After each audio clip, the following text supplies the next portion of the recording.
Hello दोस्तों, आज हम डिस्कस करेंगे क्लास 8th की इंग्लिश रीडर के सारे ही चैप्टर्स हम डिस्कस करने वाले हैं। तो आप देख सकते हैं कि हमारे पास टोटल कितने चैप्टर्स हैं। आप देखिए हमारे पास हैं टोटल 18 चैप्टर्स, जो कि फर्स्ट है हमारा डोंट क्विट। तो हम हमारा लेसन स्टार्ट करेंगे डोंट क्विट। फर्स्ट लेसन है डोंट क्विट। डोंट क्विट का मतलब होता है कि कभी भी गिव अप ना करें, कभी भी कोई चीज़ को बीच में से छोड़े ना। ठीक है, तो इसमें अब हम एक एक लाइन पढ़ते जाएंगे कि when thing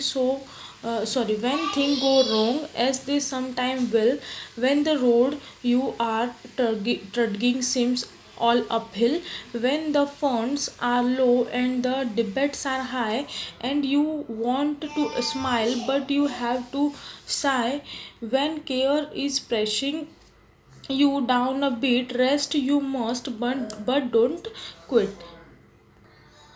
तो इस पैरा का मतलब होता है कि जब भी आपका मन करे कि हमें किसी गलत राह पर जाना है, तो आप थोड़ा सोच लीजिए। हो सकता है आगे कुछ अच्छा हो। आपको जब ऐसा लग रहा है कि रास्ते बहुत कठिन हैं, अब हम आगे जा नहीं सकते, अब हमें यहीं पर गिव अप कर देना चाहिए, या फिर कुछ ऐसी चीज़ें आ रही हैं, कुछ ऐसे विवाद आ रहे हैं, ऐसी लड़ाइयाँ आ रही हैं जिससे नहीं यार मैं तो अब यहीं पे इस चीज़ को छोड़ देना चाहता हूँ, तो आप ऐसा बिल्कुल मत कीजिए। आप वहाँ पर रेस्ट लीजिए, फिर आगे बढ़िए, लेकिन कभी भी रिटर्न मत आइए, कभी भी अपने काम को बीच में ना छोड़ें। अब हम सेकंड पैरा स्टार्ट करेंगे। लाइफ इज स्क्वेयर विथ इस twist and turns, us every one of us sometimes learns, and may a failure turns about when he might have one had he stuck it out. Don't give up though the pace seems slow, you may succeed with another blow।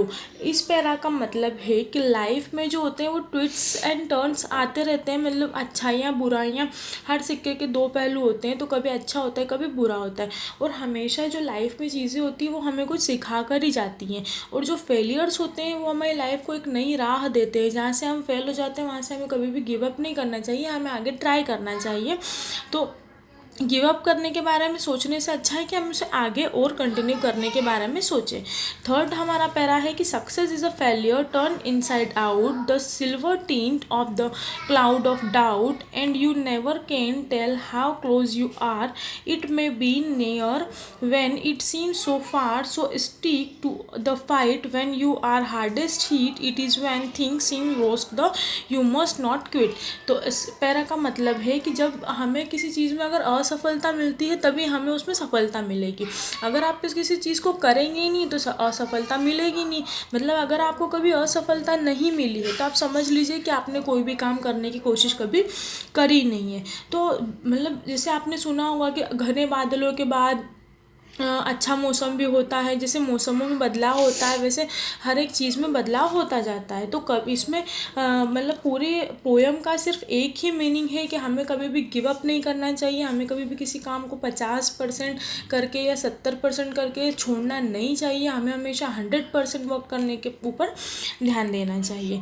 तो इसका जो मतलब lesson का जो main कहने का जो तात्पर्य है वो यही है कि आप कभी भी अपने काम को छोड़े ना, पूरे जोश के साथ, कॉन्फिडेंस के साथ अपना पूरा काम कीजिए। आपको कभी भी क्विट नहीं करना है।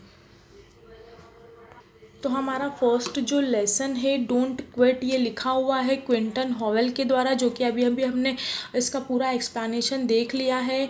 और आप इसकी जो मतलब कविता से हमें क्या सीखने के लिए मिलता है तो आप नीचे देख सकते हैं कि डोंट रन अवे, मतलब भागो मत किसी चीज़ से, बट फेस डिफ़िकल्टीज़, मतलब जो डिफ़िकल्टीज़ है उसको फेस करो साहस के साथ। यही इसका पूरा मीनिंग है। तो हमने पूरा जो पोएम है वो डिस्कस कर ली है। एंड देन इसके जो क्वेश्चन आंसर्स हैं, इसकी एक्सरसाइज है, match the following, arrange the jumble letters, answer the questions, work with a partner and choose the correct answer. तो आप ये सारी चीज़ें मैं आपको करवाऊँगी, आप इसे नेक्स्ट पार्ट में देख सकते हैं।